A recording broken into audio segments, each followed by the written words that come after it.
everyone, I'm here with my July wrap up and I read a total of 12 books. I had a really slow month, but at least I read some books. So the first book here is The Prey by Tom Isbell, and this is about in America where people who are deemed as less than are hunted as prey. I kind of found the characters to be irrelevant and I just didn't really care about them. I thought the sentences were too fragmented and didn't explain a lot of the world.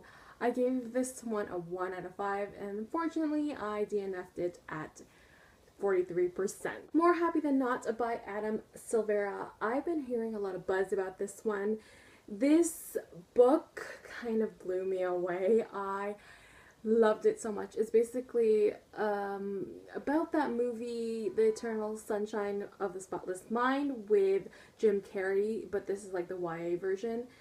In this world, this kind of procedure where you can erase your hurtful memories can be introduced, and the guy, the main character in this story, goes through that, and it's just a really interesting concept, and I loved how he went through the past and the present, and you didn't even know if he was in the past or the present, and I really just enjoyed it. It was a cute story. It has a lot of swearing and stuff, but I still really loved it. I give this one a 5 out of 5. The Invasion of the Tierling by Erica Johansson.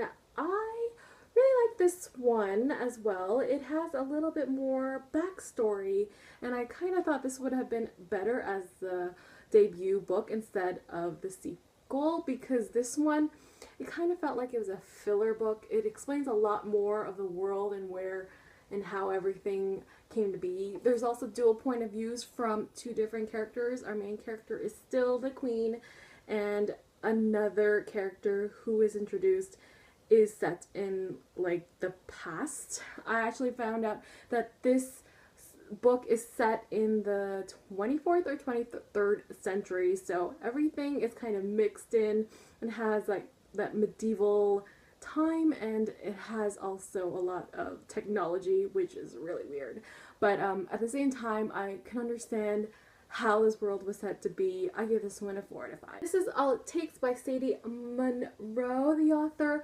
actually decided to let me review this one, but unfortunately, as most any romances, I didn't really enjoy it. There was just so much angst, and I don't know, it was just too much, it was too much lust for me. I didn't really understand their attraction to each other. The main character is about a girl who has to clean up after her mom's house, and she has passed away. She needs help to basically clean her house because her mom used to be a hoarder, and all of this stuff happens, and she hires this good-looking boy who actually came out of jail, and it's just like, oh my god, so much angst. I was just like, no. This is Firewalker by Josephine Angelini, and this is the sequel to Trial by Fire. I thought this one was a really good enough read. I didn't really like Trial by Fire as much as I hoped it would be.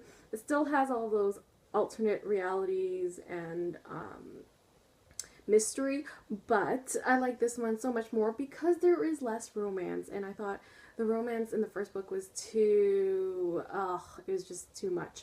But this one has the right amount of romance and a lot more action, so I was really more into it. A lot of things happen, and yeah, I gave this one, I think, a 3 out of 5. This is The Memory Key by Liana Lou, and it's basically about a girl who lives in this world where, I want to say Alzheimer's is basically a viral infection, and people basically lose their memories.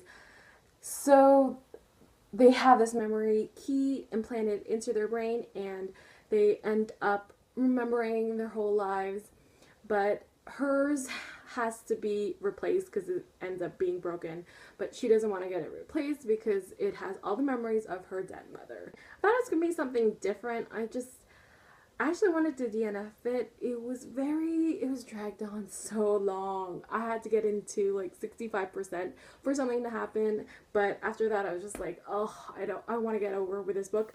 I liked the stuff about her mom and her, like, her whole family and everything, but it wasn't enough for me to give it a higher score. I gave this one a 2 out of 5. This is Sisters of Blood and Spirit by Katie Cross. One sister died as a stillborn and the other one is still living. The stillborn sister basically sometimes possesses her living sister so she can intervene. She tries to kick ass at some other ghosts who are stronger than her.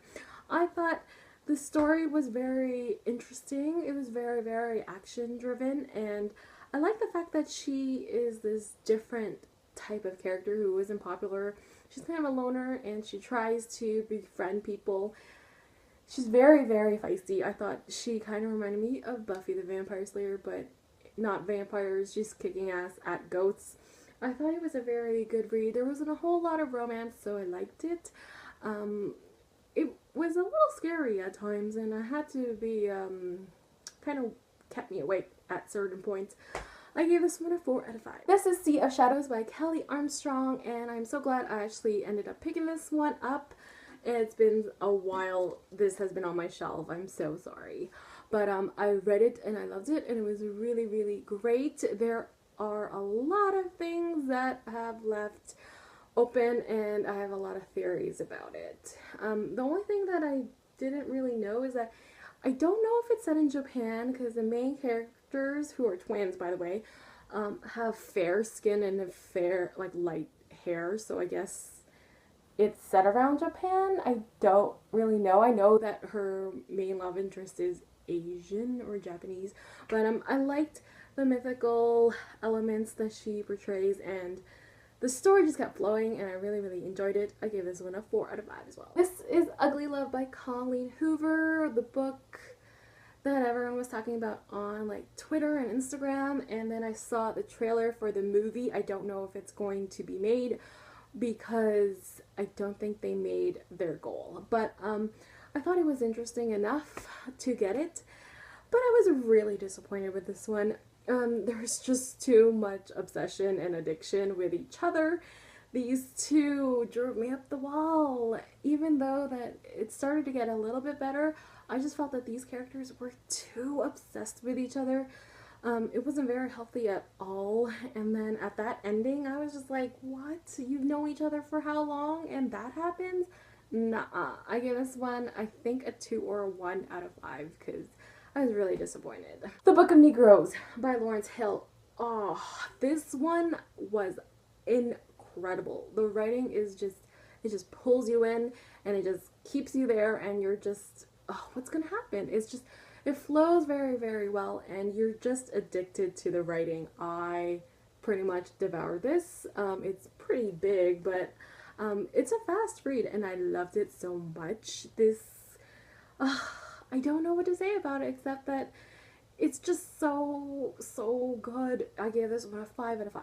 This is Me Before You by Jojo Moyes. Oh, I knew there was a lot of hype about this one, and I can guarantee that it was an amazing read. I loved it. It has this slow burn kind of romance, and you're not really looking for a romance because there's a lot of issues with the two main characters. I like the fact that they include family and friends as well, but the whole story is about surviving and mental illness, and just, oh, it just broke my heart, that ending. Oh god, yeah, I can't even explain how I'm feeling because I wanted to throw this book at the wall just because of that ending.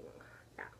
And then I found out that there's going to be a movie, so I'm really excited. Hopefully the two main characters have chemistry, because that needs to be on point for this book / movie to work. I loved it. It's so good. I've been recommending it to everyone. If you are looking for an unlikely love story, get this one. I gave this one a 5 out of 5. That is it for me this time. I'll see you guys next time. Bye, book nerds.